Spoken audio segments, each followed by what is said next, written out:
நற்பவி நலம் பெறுவோம், வளம் பெறுவோம். இந்த காணொலியை பார்த்து கொண்டிருக்கும் அன்பு நெஞ்சங்களுக்கும் சப்ஸ்கிரைப் செய்த சொந்தங்களுக்கும் சேர்வராகினி அறக்கட்டளையின் சார்பாக பொன் பரமேஸ்வர சுவாமிகளின் நன்றிகள், ஆசீர்வாதங்கள். சாய்ராம்.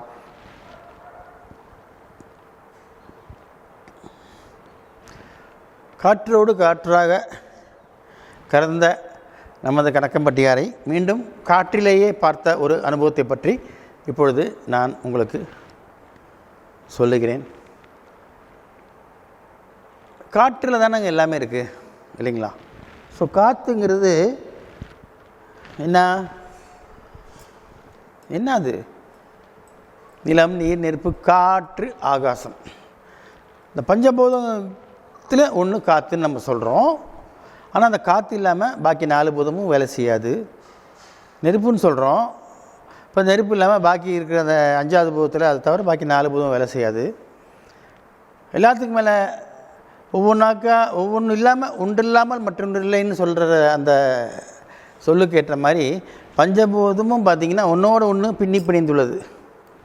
நிலம், நீர், நெருப்பு, காற்று, ஆகாசம். அதுக்கு நிறைய சயின்டிஃபிக்கலாக நம்மளால் ப்ரூவ் பண்ண முடியும். பட் இப்போ நம்ம அதெல்லாம் போகாமல் நம்ம சத்குருவோடைய ஒரு சிறிய ஒரு அற்புதத்தை மட்டும் பார்ப்போம். ஆடி காற்று அம்மியே பறக்கும்பாங்க. எப்படிங்க? பாருங்க, இப்போ விசிறிட்டு இருக்கேன். இப்போ என்ன வெயில் காலம், சம்மர். அப்போது என்ன ஆகும்? காற்று ரொம்ப கம்மியாக இருக்கும். இந்த காற்றோடைய அடர்த்தி கம்மியாக இருக்கும், வெப்பம் அதிகமாக இருக்கும். இப்போ நமக்கு என்ன ஆகும்? வேர்வை ஊற்றும். வேர்வை ஊற்றுனா மனிதனுக்கு என்ன ஆகும்? மூடு இருக்காது. என்னடா அது கசகசன்னு இருக்குது, போடுங்க அந்த ஏசியை போடுங்க, இல்லை ஃபேனை போடுங்க, அட்லீஸ்ட் ஒரு விசிறியாவது கையில் கொடுங்க, விசிரிச்சுட்டு இருப்போம்னு நினைப்போம் இல்லையா? அப்போது அந்த காற்று இல்லாத இடங்களில் நாம் எதை காண முடியும்? வெற்றிடம் என்று சொல்லக்கூடிய வேக்கம் பிளேஸில் என்ன பார்க்கலாம்? ஒன்றுத்தையும் பார்க்க முடியாது. அங்கே இருக்க முடியுமா? கண்டிப்பாக முடியாது. நம்மளால் முடியாது. நம்ம மனிதனத்தால் முடியாது. இப்போது வேக்கம் பேக்குன்னு சொல்கிறாங்க. இப்போ இந்த பார்த்திங்களா, ட்ரை ஃப்ரூட்ஸு, இப்போ நட்ஸ் எல்லாம் வந்து பண்ணும்போது கடைசியாக எல்லாத்தையும் பேக் பண்ணிவிட்டு அந்த டின்லேருந்து என்ன பண்ணுவாங்க? உள்ளே இருக்கிற காற்றை வந்து சக் பண்ணி எடுத்துருவாங்க, உறிஞ்சி எடுத்துருவாங்க. அதுக்கு ஒரு கம்ப்ரெஷர் இருக்குது. ஏன் உறிஞ்சி எடுக்கிறாங்க? வச்ச மாதிரியே இருக்கும். எத்தனை நாள் ஆனாலும் பரவாயில்ல. காற்றில் கலக்காத எந்த ஒரு பொருளும் அதன் தன்மை மாறாமல் அப்படியே இருக்கும். இதுதான் பிரமிடு தத்துவம். பிரமிடுக்குள்ளே காற்று இருக்கா? காற்று இருக்குது, ஆனால் பதப்பட்டு இருக்குது. பதப்பட்டிருந்தால் என்னாகும்? பதப்பட்டு உள்ளே போன எந்த ஒரு உருவமாகட்டும், எந்த ஒரு உயிராகட்டும் அப்படியே இருக்கும், எத்தனை வருஷம் ஆனாலும் பரவாயில்ல. அதேபோல் இந்த காற்றில் கலந்துருக்கக்கூடிய எல்லாமே நல்லது இருக்குது, கெட்டது எல்லாமே இருக்குது. இப்போது ஒருத்தருக்கு ஒரு வியாதி பரவுறதுக்கு காரணம் என்ன? காற்று தான். நம்ம சுவாசிக்கக்கூடிய இந்த காற்று தான், காற்று, ஏர். அப்போது அந்த ஏர்லேருந்து நமக்கு, காற்றுலேருந்து நமக்கு நிறைய விஷயங்கள் நம்மளால் எடுத்துக்க முடியும், பார்க்க முடியும். காற்றை பார்க்க முடியுமா ஐயா? காற்றில் தான் எல்லாம் இருக்குதுன்னு இப்போ பேசிகிட்டு இருந்தோம் இல்லையா? இப்போ அந்த காற்றில் என்னெல்லாம் நம்ம பண்ண முடியும்? இல்லை காற்றை வச்சு நம்ம என்னெல்லாம் செய்ய முடியும்? இல்லை என்ன பார்க்க முடியும்? இல்லை என்ன கேட்க முடியும்? அதுலேயே எல்லாம் ஆன்சர் வந்துச்சு இல்லைங்களா? காற்று வழியாக வர்றது தான் எல்லாமே. மனுஷனுக்கு என்ன? வாயு பிடிச்சி போச்சுன்னா என்ன? அவ்வளோதான், அசைய முடியாது.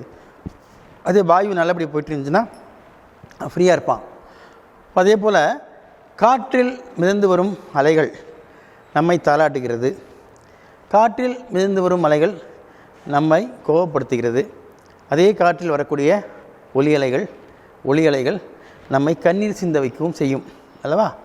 அப்போது எந்த ஒரு நிகழ்ச்சியும் காற்று இல்லாமல் இல்லை. இவ்வளோ எதுக்கு?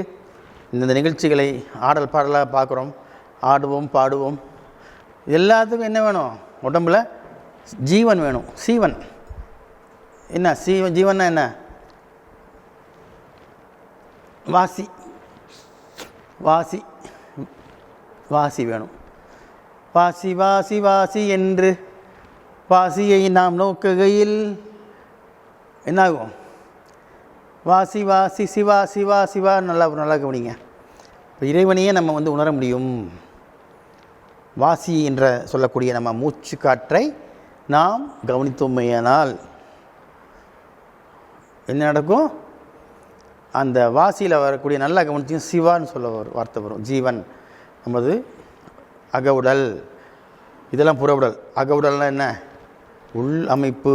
ஒளி உடலை நாம் நம் கண்களால் பார்க்க முடியும். இதை முதலில் நிறுவத்தவர் யார் என்றால் நாகராஜ பாபாஜி. கேள்விப்பட்டிருப்பீங்க இல்லையா? மகா அவதார் பாபாஜி. அவங்க தான் இது சம்பந்தமான ஆராய்ச்சி ஈடுபட்டு இன்னமும் 2000 ஆண்டுகளுக்கு மேலாக இமயமலையில் வாழ்ந்து கொண்டிருக்கும் அந்த ஒளிவுடல், ஒளிப்பிம்பம், ஒளிவுடல் அதே போல் நம் எல்லாருக்கும் இருக்குது. நமக்கே இருக்கும்போது என்ன ஐயாவுக்கு இருக்காது? அப்புறம் ஐயாவுடைய ஒளிவுடலாம் பார்த்திங்கன்னா அப்படியே தங்கம் போல் மின்னும். இந்த ஜொலிப்பு ஒளிவுடலை பார்க்கும்போது அந்த ஒரு உருவம் எனக்கு தெரிஞ்ச அதிகமாக எல்லாருக்கும் வெள்ளியில் தான் அந்த கலர் பார்க்க முடியும். ஒரு சில அபூர்வமான ஆட்களுக்கு மட்டும் பார்த்திங்கன்னா அபூர்வமான ஒளிவுடல் என்னென்னா, அதாவது இறைவனுக்கு நிகரான ஒளிவுடல், இல்லை இறைவனை கூட வச்சுக்கலாம். அவங்களுக்கு அந்த வெளிச்சமாகப்பட்டது உடம்பிலிருந்து ப்ரொஜெக்டாக வெளியே வரக்கூடிய அந்த வெளிச்சம் எப்படி இருக்கும்? பொன்னிறத்தை ஒத்திருக்குமா? பொன்னிறம் கோல்டன் கலரில் இருக்கும். அதெல்லாம் பார்த்திங்கன்னா கோடியில் ஒருத்தருக்கு இருக்கும், எல்லாருக்கும் இருக்காது. அப்படி பார்த்ததில் நமது மகான் ஹெர்குரு சித்தர் ஐயா கனகன்பட்டியாருக்கு இருக்குது. அதை நான் பார்த்து ஒரு செகண்டு கண்ணை என்ன பண்ணேன்? மூடிட்டேன். என்ன சாமி சொல்கிறீங்க? கண்ணை திறந்தா நான் பார்க்க முடியும். கண்ணை மூடிட்டேன்னா கண்ணை மூடித்தானே பார்க்க முடியும். நீங்கள் கண்ணை திறந்து எப்படி பார்த்தீங்க? நல்லா கேள்வியாக இருக்கேன். பசித்திரு, தனித்திரு, விழித்திரு. இந்த விழித்திருங்கிற விஷயம் இதில் தான். நம்ம தூங்கும்போது கனவாக வருது இல்லையா? அதே கனவு கண்ணை விழித்திருக்கும் போதும் வரும். யாருக்கு? தன்னை உணர்ந்தவனுக்கு, தன் சீவனை பார்த்தவனுக்கு, தன் ஒளியுடலை பார்த்தவனுக்கு. கண்ணை மூடிக்கொண்டு தான் தியானம் செய்வோம் என்று நினைப்பது 2ஆம் தரம். கண்ணை திறந்து கொண்டு தான் தியானம் செய்வது முதல் தரம். First rank goes to open eye meditation, not close eye meditation. If you close your eyes, you will go to your sleep.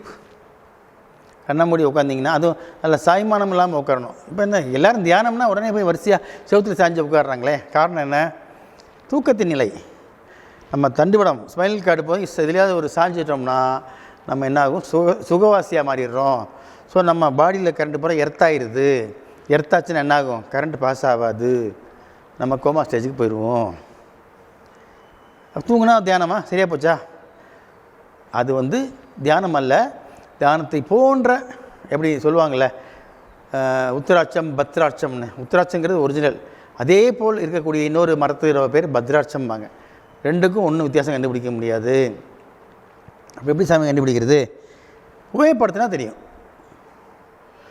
உத்திராட்சத்தை உபயோகப்படுத்தினா உங்களுக்கு உங்கள் ஒளி உடல் பிரகாசமாகும், மன எண்ணலைகள் மாறும். பத்ராட்சம் பயன்படுத்தினா உங்களுக்கு ஒன்றுமே இருக்காது. ஜஸ்ட் ஃபார்மாலிட்டி, ஒரு ஷோவுக்கு, அவ்வளோதான். இப்போது தங்கம்னு சொல்கிறாங்க, தங்கம் அப்புறம் கவரிங் சொல்கிறாங்க. ரெண்டுக்கும் ஒரே மாதிரி தானே இருக்குது. எப்படி வித்தியாசப்படுத்த முடியும்? பயன்படுத்த அது கலர் மங்கி போகும். இது கவரிங், தங்கம் மங்காதல்லவா? அதே போல்தான் நாம் நம்முடைய ஆன்ம உடலை பயன்படுத்த நமக்கு என்ன கிடைக்கும்? அந்த நம்முடைய பரமாத்மாவின் அந்த ஒளிவுடல் நம் கண்ணிற்கு சிக்கும். கும் கும் கும் கும் கும்மாரா கும்மாரா கும்மாரா குமரா குமரா குமரா குமரா வேல்வேல் முருகா குமரவேல் குமரவேல் குமரா குமரா குமரா கும்மாரா கும்ரா கும்ரா. இந்த வார்த்தைகளுக்கு அர்த்தம் நிறைய இருக்குது.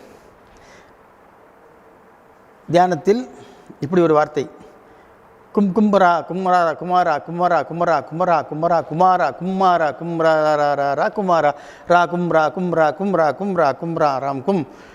இந்த வார்த்தையில் நாம் உச்சரித்தோமானால், மனதுக்குள்ளாகட்டும் சப்தமாக உச்சரித்தோமானால்,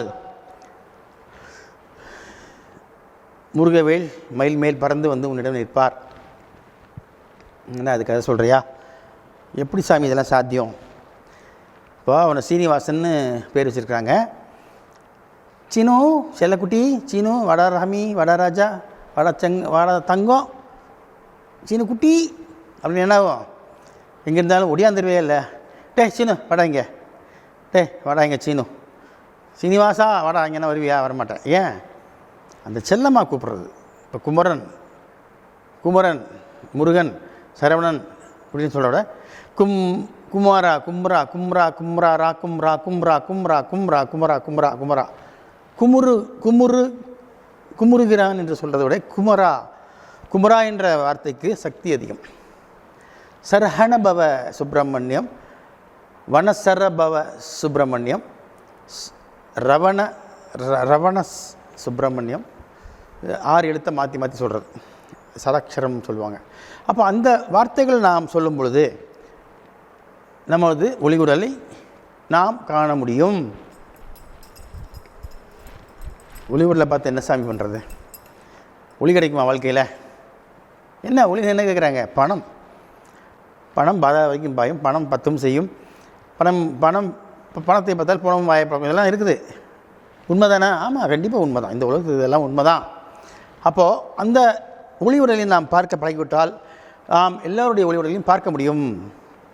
அதை இப்பொழுது லேட்டஸ்ட்டு டெக்னாலஜி பிரகாரம் கிளினியன் கேமரான்னு ஒன்று இருக்குது. அது மூலிமா நம்ம பூத உடலை அவங்க ஃபோட்டோ எடுத்தாங்கன்னா நம்ம உடம்புக்கு சுற்றி இருக்கக்கூடிய லைட் பாடி, ஆராஸ், ஒளி உடல் அவங்க அதில் விழுகும். நம்ம சூழ உடல் விழுகாது.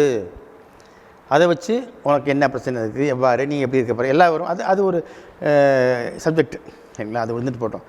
இந்த ஐயாவுடைய ஒளி உடலை எப்பொழுது, எப்படி, எந்த சூழ்நிலையில் நான் பார்த்தேன் என்பதை விவரித்து சொல்லிவிட்டு சீக்கிரமாக இந்த டாட்டா பாப்பி சொல்லிட்டு போயிடலாம். ஏன்னா நான் டைம் போயிட்டுருக்கு, நான் பாட்டுக்கு தான் இருந்துகிட்டு இருக்கேன். ஒரு மாலை 7-7:30 மணி இருக்கும்.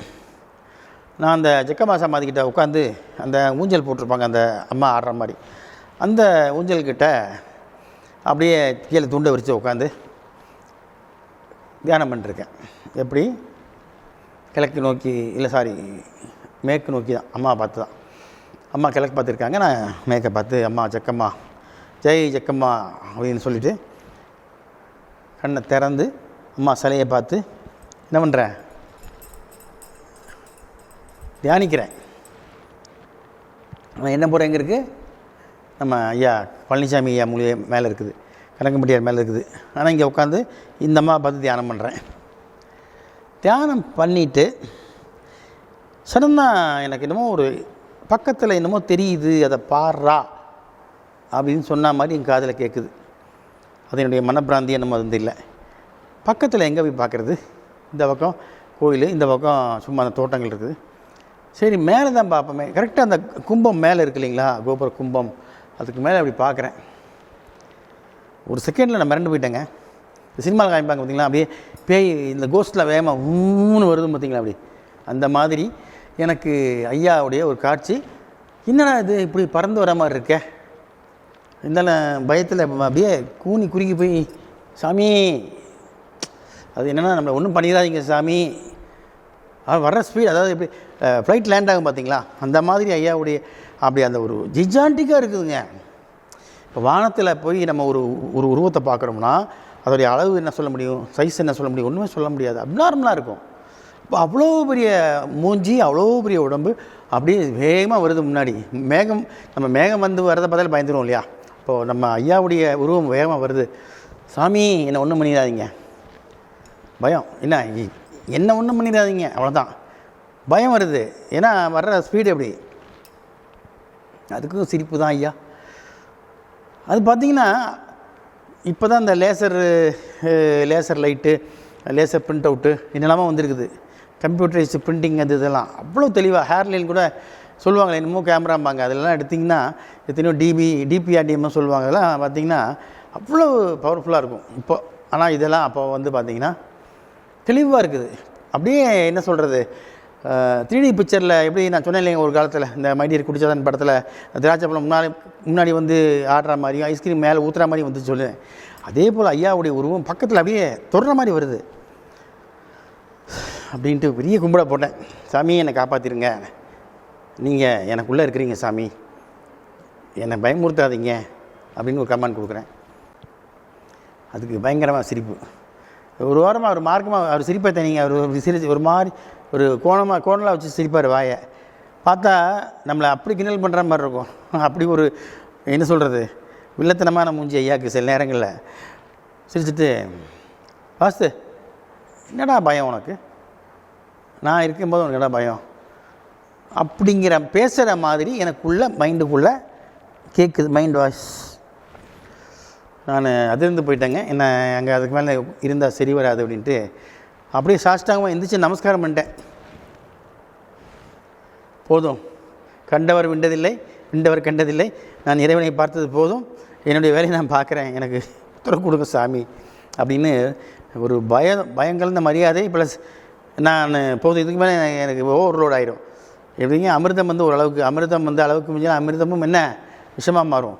அதனால் போதும் சாமி, நான் என்னை எதிர்பார்க்கல, நீங்கள் காட்சி கொடுத்தீங்க, அந்த காற்றில் உங்கள் வானத்தில் நான் உங்களை பார்த்ததை நான் அப்படியே மனசுக்குள்ளே பதிஞ்சு வச்சுக்கிறேன் சாமி அப்படின்னு காலில் அப்படியே சாஷ்டாங்க உங்களுக்கு காலில் அந்த அம்மனுக்கு முன்னாடி விழுகிறேன். மேலே பார்க்குறேன் ஒரு தீங்கான மேகம் போகுது மெதுவாக. என்ன இது கனவு கண்டேனா நிஜமாகவே இப்படி ஒரு உருவம் வந்துச்சா அப்படின்னு யோசிச்சுட்டே இருக்கேன். அப்புறம் சரி கிளம்பலாம், பயம் வந்துச்சு. பக்கத்தில் ஒரு ஆள் உட்காந்தாரு. சாமி இங்கே வாங்க அப்படின்னாரு. யாரா அது சாமி? சும்மா ஆஃப்டர் ஆகிட்டு தான் போட்டு உட்காந்துருக்காரு அந்த திண்ணையில். என்ன சாமி பயந்துட்டியா, வந்தது யாருன்னு பார்த்தியா அப்படிங்கிற. அப்படி இன்னமும் இவன் பார்த்தா மாதிரி அந்த ஆள் பார்த்தா மாடு மேய்க்கிற ஆளுமா எதுவும் அந்த ஊர்க்காரன் போல் இருக்குது. திடீர்னு அது யாருன்னு தெரில. நான் சாமியெல்லாம் பார்க்கலிங்களே அப்படின்னேன். அதாவது கீழே இருந்தாலும் மீசியில் மண் ஓட்டலன்னு சொல்கிற மாதிரி. சாமியெல்லாம் எங்கெங்க தான் அந்த முன்னால் சாமி இருக்குது. அது இல்லை சாமி, நீ மேலே பார்த்தில்ல, மேலே பார்த்து நடுங்கணும் இல்லை, நம்ம அங்கேருந்து பார்த்து தான் இருந்தேன். என்ன இதெல்லாம் சர்வசாதாரணம். எனக்கு தினமும் வந்து நின்னா அவர் காட்சி கொடுப்பார். நீ என்னமோ புதுசாக பார்த்து பயப்படுறிய. பயப்படலாமா? ஏன் சாமி இவ்வளோ பெரிய உடம்பு வச்சுருக்கேன், என்ன பயம்? பேயா பிசாசா? அண்ணாச்சி தானே வந்துட்டு போயிருக்காக. எந்த அண்ணாச்சி? கணக்கன்பட்டி அண்ணாச்சி தான் வந்துட்டு போனாங்க சொல்கிறேன். அவங்க பாலியில் சொல்கிறாங்க. என்னண்ணே இதெல்லாம் பயப்படலாமாண்ணே? எனக்கு வெக்கம் ஒரு பக்கம், அந்த ஒரு தைரியம் ஒரு பக்கம். அப்புறம் என்னடா இவன் நம்மளை கேவலமாக பேசித்தானே. தம்பி சும்மா தம்பி, நான்லாம் பயப்படல. பார்த்தேன் உங்கள் மூஞ்சியை பார்த்தேன், முறையும் பார்த்தேன். சரி பயப்படாதீங்க, ஐயா தான் கணக்கன்பட்டி அண்ணன் தான் வந்துட்டு போனாங்க. நான் தினமும் பார்ப்பேன், நீங்கள் இன்றைக்கி தான் பார்க்குறீங்க. சரி போய் வீடு போய் சேருங்கன்னு அவன் நம்மளை ப்ளஸ் பண்ணி அனுப்புகிறான். சரின்ட்டு அப்படியே வந்து ஐயா அந்த சமாதியில் வந்து உட்காந்து ஒரு 2 நிமிஷம் தியானம் பண்ணிவிட்டு அப்படியே கிளம்பி ஊர் போய் சேர்ந்தேன். ஸோ இது என்ன எதுக்கு சொல்ல வரேன்னாங்க, எல்லாருக்கும் இது மாதிரிலாம் காட்சி கிடைக்குங்க. ஆனால் என்ன நம்ம வந்து அதுக்கு கொஞ்சம் முயற்சி பண்ணணும், சிரத்தையாக இருக்கணும், நம்பிக்கையோடு இருக்கணும், வேறு ஒன்றும் இல்லை. நிறைய பேர் ஏங்குறாங்க, சாமி நீங்கள் வாழ்ந்த காலத்தில் பார்த்துருக்கீங்க, அவர் இல்லாத காலத்துலையும் பார்த்துருக்கீங்க, அது எப்படி சாமி உங்களுக்கு மட்டும்பாங்க. நான் என்னப்பா பண்ண முடியும், என்னை ஆண்டவன் படைச்சிட்டான், அப்படி ஒரு இதில் கொண்டு வந்துட்டான். உங்களுக்கு கிடைக்கும், நானும் உங்களுக்கு வாழ்த்துறேன், ப்ளஸ் பண்ணுறேன், முயற்சி பண்ணுங்களேன் அப்படிம்பேன். அவ்வளோதான். அதனால் நிறைய பேருக்கு வீட்டிலலாம் காட்சி கொடுத்துருக்காங்க, பேசிகிட்டு இருந்திருக்காங்க ஹாலில் உட்காந்து சிங்கப்பூரில். அது சம்பவத்தெல்லாம் உங்களுக்கு இன்னொரு எபிசோடில் சொல்கிறேன், சரிங்களா? அதனால் முழு நம்பிக்கையோடு ஐயாவுடைய படத்தை வைத்தோ அல்லது ஐயாவுடைய சமாதிக்கு வந்தோ இல்லை ஐயாவுடைய மனதை நினைத்து ஒரு விளக்கணையில் தெய்வம் ஏற்றி தீபத்தை பார்த்து கொண்டோ ஐயாவின் நாமாக்களை சொல்லி இருக்கிறானால், நாமானா பெருசாக அர்ச்சனைலாம் அவர் கிடையாது. ஒரே வார்த்தை, கணக்கம்பட்டியாரே வணக்கம் அப்படின்னு சொல்லலாம். சர்க்குரு பாதமே போற்றி பயந்தும் சொல்லலாம், மரியாதையும் சொல்லலாம். செல்லம் தான் எல்லாம். செல்லமாக நீங்கள் என்ன பண்ணுவோம், அப்பா அன்பு கணவன் மனைவிக்குள்ளே ஒரு இது வேண்டியது இல்லையே, ஒரு பரஸ்பரமாக இருந்தால் போதும். அது மாதிரி செல்லமாக நீங்கள் எப்படின்னா அவரை வழிபாடு பண்ணலாம். அது எதையுமே வந்து பெருசாக எடுத்துக்க முடியாது. அதுக்கு நீ கொடுத்துட்டேன்னு ரொம்பவும் பெருமைப்பட மாட்டார். ஆனால் அப்பப்போ அடிப்பார் ஆப்பு. அதனால் விதி போல் போட்டோன்னு நினச்சி ஐயா நீங்கள் இருக்கீங்க, உங்களை நம்பி போகிறோம், ஏதோ பார்த்து காப்பாற்றுங்கன்னு ஒரு சின்ன ஒரு அப்ளிகேஷன் தான், உண்மை தேவையில்லை. கண்டிப்பாக செஞ்சு கொடுப்பாரு, முயற்சி பண்ணுங்க, சரிங்களா? வாழ்க்கை என்பது வாழ்வதற்கு யாராவது ஒருத்தரை பிடிச்சிக்குவோம், சரிங்களா? கணக்கன்பட்டியார் நாமம் வாழ்க, கணக்கன்பட்டியார் புகழ் ஓங்குக என்று சொல்லி விடைபெறுகிறேன்.